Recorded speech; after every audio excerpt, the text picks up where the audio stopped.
with these negotiations, whether it's Spotify, the CVC, the Goldman Sachs, S by Barcelona, like all of those different, the BLM, all of those different, which stands for Barcelona Licensing and Merchandising. Let me throw that out there really quickly. So of all those different deals, like the more information that ever comes out before two signatures are put from either side on the dotted lines hurts negotiations. We know that. But like these actual numbers, like, and that becomes a hard part of it, right? Because even in negotiations, these numbers are changing, right? So like we'll even find out, oh, Dembele's they wanted 10 million to start or something, or 12 million plus. And then at this point, they might be at 9, but the negotiations are fluid. And that's, I think, what makes reporting on this so difficult as a whole. But it's also like the news cycle too, right? Like the minute you get some of these numbers right, one of the other numbers has changed in a different direction. And it's very difficult to fully understand what the numbers are from day to day, week to week. And they're constantly changing. And I just don't think like, it's for these journalists, it's not prudent for them to be wrong 24 hours later, if that makes any sense, right? Like if they report on a financial story and then they're immediately wrong, like, so like, yeah, but I don't even mean like the details of negotiations, but I mean like the simple stuff. So I remember last summer, there was talk where if you cannot sign because you don't have space within your salary limit, then you can sign with the 4-to-1 rule. Meaning, if you save €4, you get to spend €1. But you were able to renew players who were still under contract. I distinctly remember this from last year. You were able to renew players if they were still under contract. If they were no longer under contract, then it would no longer be a renewal. You'd have to like fit them into the 4-to-1 rule again. You also remember this? Yeah, it's a new signing. Yep, we talked about it. Okay. However, this season, they're saying we might not be able to register Araujo. I'm not sure about that one. Which I do not understand. Yeah, I'm not sure about that. Because first of all, yeah, he was renewed, but his contract had not expanded yet. Like, if we had not renewed him, then he would still be part of the team. Yeah. Because his contract wouldn't have run out until 1 year later. So, and isn't that why that so what on earth would we need to have to re-register him for? I don't get it. The same for Gavi. Well, doesn't that, I mean, that's why June 30th keeps being circled as this monumental date, right? Because the renewals of Sergio Roberto, Gavi, and Araujo, which obviously I listed in matter of importance, renewing those three, that's why those deals have to be done by June 30th. So that. No, but for Araujo and Gavi, even if you don't renew them, they're still on the contract. Because they have 1 extra year. Yeah. Because they still have one year left. Yeah. So this is one thing that nobody seems to be able to really have a clear answer to. The closest I got was from Sid Lowe, who said that he thinks that they count as renewals. Yeah. Which, I love Sid Lowe, but I would love somebody to tell me that he knows what the rules are here. No slide on Sid Lowe. He's one of the best. I think he might be current. So that's one thing. The other thing is, if we do not sign anybody, imagine that if we don't sign anybody, because I know that if we're under the salary limit, whether it's negative or we're not within the limit, then we need the 4-to-1 rule to sign. Fine. I'm actually okay with that, because I've been saying for the better part of a year that I'd be fine without signing anybody this summer. Call me crazy, but I think life is longer than one season of being able to compete for the Champions League or not. Now, what actually has me worried is, would there be other consequences beyond the simple fact that we either cannot sign or we depend on the 4-to-1 rule to sign or renew somebody? Meaning that, imagine in the worst case scenario, our salary limit is negative. And you say, well, the only way that you can register Araujo and renew Gavi is to sell Frankie de Jong. it is beyond obvious that in that case, 99% of us would be okay with selling Frenkie de Jong, even though it hurts. And even though it hurts my heart more than my head, because Frenkie de Jong seems like a really great guy. Obviously, he's a great talent, and he really, really, really wants to be here. Well, and at that point, you've also lost But all negotiation power as well. You've lost all leverage if the club is forced to sell him under some kind of financial deadline. sure, So, but but that's irrelevant, because even if you sell him for 60 million, then 60 million still gives you enough savings to register Araujo and Gavi under the 4-1. But I think this is where I get confused, right? That there were sacrifices that needed to be made, and whether it's coming from the club or from journalists or whoever is the ones that are providing transparent information, right? That there's this level of sacrifice that you and I are sitting at home trying to do this math with our fingers and our toes to say, okay, well, Messi's wages were XYZ, and therefore the club took losses of XYZ last season, and Griezmann accounted for this number of wages and whatever it was. And we don't look at Coutinho's sale as the actual transfer fee, but more as his contract and wages are finally ultimately off the books, and count towards getting him off the books before June 30th of this season, this fiscal year. So as we're doing all that math and adding all that up, right, like there comes this thing where, again, it was Dermot Corrigan who said last year that just because right after Messi left, just because Messi's gone, there were much more difficult decisions to be made. And when he floated out names like Ansu and names like Pedri, it was kind of laughed off because it just seems like physically impossible, right? Like everyone else in the squad must be purged before you're talking about Ansu and Pedri, and that it's just how that's going to be, right? And so now you and I think a lot of people are debating from player to player their not only ability to stay at the club, but this hierarchy of who do you save if you can only save a number. But my bigger question is, how do we know when we're done saving? Like how can you and I, again, trying to do the math on our own, figure out what that ultimate number is where Barca won't have to, because who says that next summer, if this financial problem is not yet rectified, who says that next summer it's not, not to say Gabi or whatever, but I mean, I know Des has been up there for a long time, but like next summer, that Ter Stegen obviously is the answer, right? Like next summer, then he is definitely the key. Or then Ferran Torres. This is where I'm going with my question. Yeah. This is exactly where I'm going with my question, because I'm saying, hey, if the consequence of not being within the salary cap means that in order to renew the players that we want to renew, we have to sell Frenkie de Jong in order to like make this work on the 4-1. Okay, we can accept it. But what if the consequences are worse? What if it is not a question of, hey, do we already discarding new signings? The question is not, hey, can we renew players?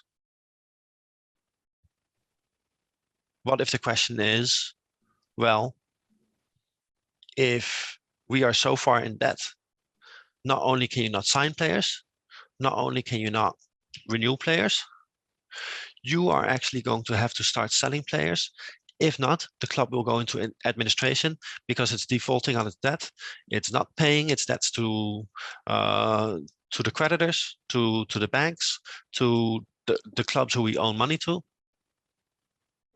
Well, yeah, and the only way to fix this is to destroy whatever value you have, which is in the form of, in this case, either players or BLM or the CVC deals. Well, yeah, that's where. So, well, yeah, that's going. It comes next, right? That what's going to be discussed at the assembly is, without understanding the dire situation of the salary cap, of how the squad could shake out based on that, decisions are going to have to be made about it's not even about mortgaging the future, the financial future of the club. It's about selling off assets that are no longer going to be for sale later. It's to taking sums to get out of debt now in the short term. And again, for the other thing that we do know from journalists for a long time, whether it was Sid Lowe or Sam Marsden or Dermot Corrigan, they were all pretty adamant about their reporting that even if they couldn't provide the numbers, that the short-term debt was going to be Barcelona's short-term and major problem, more so than it was going to be in the long term, because of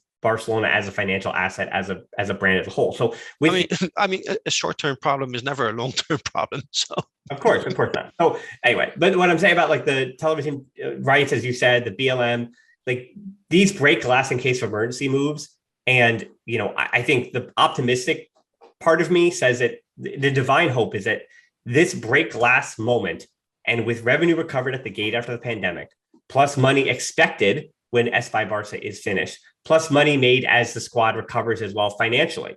And, you know, the merchandising goes back up, and just the television rights deal, people are tuning into Barcelona again and showing up to the stadium and all that stuff, as in theory, the squad continues to improve and this thing the Xavi is building and results follow. But, you know, part of this issue about kicking some things down the road, you can't really kick that television rights deal down the road the way that it seems like it's going to be drawn up and discussed to the assembly. So this is coming from an article that you actually posted in Mundo Deportivo's Roger Torreo, you know, saying that that being Barcelona, have thrown out all CVC deals. That not only the CVC deal through Tebas and La Liga, which is 10% of the TV rights for 50 years, but they seem to have also ruled out their own agreement as well, which was 25% for a much greater sum as well. So you can see that. No, they did not rule it out. So that's what's going to be discussed. You're saying? I think a lot of people misunderstood that article, because a lot of people said, "Hey, you know, Barcelona is smart because they're saying no to the CVC deal." Well, actually, what they've done is they say no to the CVC deal with Tebas. Right. They are still trying to negotiate our own CVC deal. And there's talk of giving up not 10% of television rights, 25%, but 25%, which is a lot more. I assume those 25% would be paid would take place over a shorter period of time. So we're not talking about 10% for over 50 years, but 25% over, I don't know, less years. But here again, my question, like, why is the club doing it? If the club is doing it so that it can sign players now, then I will be completely against it. Because, I mean, no. If we can rough out the storm with what we have, rough it out. If we can rough out the storm and it means we need to sell Frenkie de Jong, heartbreaking, but rough it out. Because we are in a bad spot now on the short term, but we're also in a bad spot because the club decided to depreciate the values that were on the books for Coutinho, for Roberto Neto, for Umtiti, for Mateus Fernandes, and for Pjanic. So that's one thing that is going against us, because instead of those amortizations being counted against us over the next couple of years still, the club decided to put those in the debt column or in the negative column this season. We did that so that we would finally get rid of it. The club added 90 million to the costs, saying that, you know, we have a couple of open court cases, and we're just going to put that money aside and count that money as a loss, because we do not necessarily expect to win those court cases. They don't expect to lose them, but all of those were court cases from the Rosé and Bartomeu time. So chances are, you know, we're not going to win. Yeah, we're not going to win them. In the court of public opinion, they've already lost. Yes. So, but between those amortizations and those 90 million for those ongoing legal issues, that is already over 250 million extra in debt. So this goes way against us, but it's something that goes against us now. Normally, the next year, we would still have amortization of Pjanic, for example, counting against the club, but we have pulled that to this year. So this is one thing, and La Liga is right, Tebas is right. This board made that decision. So if we are in trouble now, more trouble now than what we could have been in, it's because we consciously made that decision. I think, or I agreed at the time, that it was a good decision, because it's better to bite the bullet and get rid of it so that we're healthier 2-3 years from now. Another thing that goes against us is that we have a couple of players on the contract most notably Gerard Piqué, Jordi Alba, Sergio Busquets, that have incredibly high contracts. Now, I don't want to join the witch hunt and call these people evil and say they cannot play football, like so many idiots that are out there who do not understand anything what they see when they watch a football match. But having said that, those salaries are not going to be on the books 1 or 2 years from now. They're counting against us now. But not only do they count against us now, what Bartomeu has done, and also Laporta, is they have negotiated with these players to defer parts of their salaries.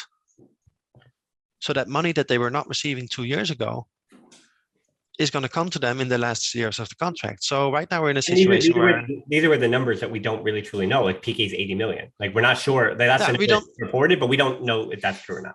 We don't know if it's 80 million. But if we look at our wage structure 6 months ago, the club published it, and it was 450 million. What was it today? That Romeo, the economical vice president or economical president of the club, said that right now it's going to be 560 million. So this wage bill includes the player salaries, includes the salaries of the managers, of the Barca B team. I think even of the youth players. Barca Athletic. We got to get in the habit. We got to get in the habit of Barcelona Athletic. Right, and it also includes the amortizations. Yeah. So the money that is due because of the transfers. Now, which deals have Barcelona made since that 450 million? Aubameyang, who came on a free. I think his salary this upcoming season is going to be like 6 or 7 million or something. Adama, but Adama is going back to Wolverhampton, so that does not count against us. Dani Alves practically plays for free. 100,000, yeah. And Ferran Torres. Yeah. So Ferran Torres, he gets like 5 million, and then 11 million per year amortization on that 55 million deal. Right. So between Auba and Ferran, we're talking about 20 million. That still leaves us with 450 is plus 20 is 470. That still leaves us with 90 million. So now we have to count Pjanic coming back. You know, he gets like what, 12 million, something ridiculous like that. But hopefully we can get Pjanic off the books again. And if we get Pjanic off the books again, that's going to help us with the 4-1. Right. Right, because that's going to count as money saved. The amortization of Pjanic has already been taken care of as debt. So it doesn't count in the wage bill, I believe. It's going to count Trincao coming back. I don't know, honestly don't know what Trincao's salary was. I don't think it was too much because already when we made the deal for Trincao, I don't think we were doing that well in the money department. But Trincao, like the Trincao deal cost 35, I think it was. 35, yes, because 11 went the other way for what's his name? The striker that we sent to Ruiz. Yeah, Abel Ruiz. So his deal was 35 divided by 5 years. That's 7 million. So let's say between salaries of Pjanic and the amortization of Trincao, that's like what, 25 million? Yeah. Do we have any other loan players coming back? Not that will do any significant damage. I mean, you didn't mention Braithwaite either, but yeah, he didn't go out on loan. Right. So there you go. So in total, our wage bill is going from 450 to 560. Let's say of that 50 million of it is down to Ferran, Auba, Pjanic, Trincao, and maybe some other players that come back from loan that I cannot think of right now. Iñaki Peña and Alex Collado make almost nothing. No, So they make Barca B salaries. They're the other No. lump, yeah. Yeah. Okay, so that's still like 60 million that is added to the wage bill due to existing contracts Yeah. of of players that are already at the club. Now, sure, some of it might be Araujo who got a renewal and a better deal, right? Yeah. But still, like all of this is all of the players who agreed to lower their salary a bit, Yeah. and now magically are going to get all that money. So that's also a big part where the problem is. So if you can hold the fort and not make any signings this season, Jordi's contract runs out in 2 years. Busquets next year. Piqué, when does his contract run out? 2024, I think. 2 years as well. Yeah. That's right. They're talking about 80 million over 2 years, right? So basically, what the club should do is wait 2 years. Right now, we have a wage bill that's almost double the wage bill of Bayern Munich. So part of the short-term issue is caused by specific things that are happening right now. And here again, I repeat the important question: what is the consequence beyond not being able to sign players if we are in the negative right now? If the consequence is you can't sign players, fine. We should not cry about it.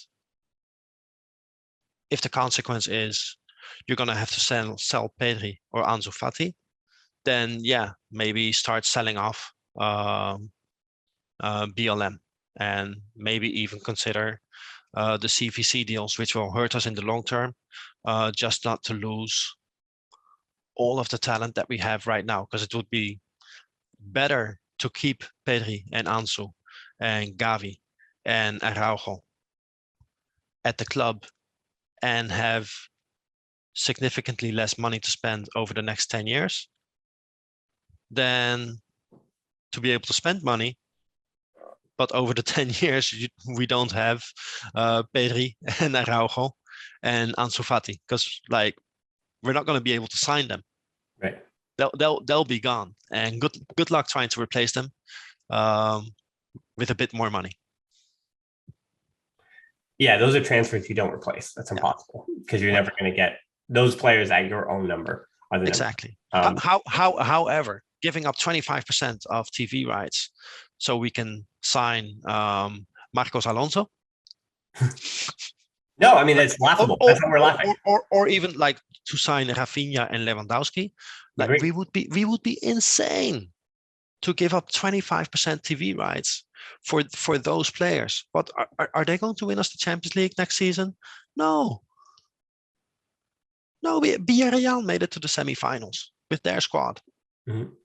And we should be okay. Just playing the people that we have for another 2 years and just qualifying for the Champions League.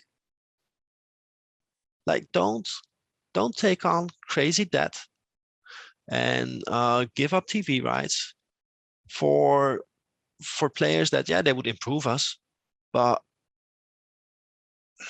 that is what has me. That is what has me worried. Yeah. Well, I mean, that's the power of Barca, right? That you and I are talking about this cataclysmic potential of Barcelona going into administration, and they still finish second in La Liga. They still, with the mess that Bartomeu and Rosell before him, with the mess of the last decade, got these finances in at this club. This club still managed to get, with that squad that they had, with Fati out most of the year, with Pedri out for over half of the year, they still managed second place in Liga. That's how good they are, and the project and the plan that they have going forward.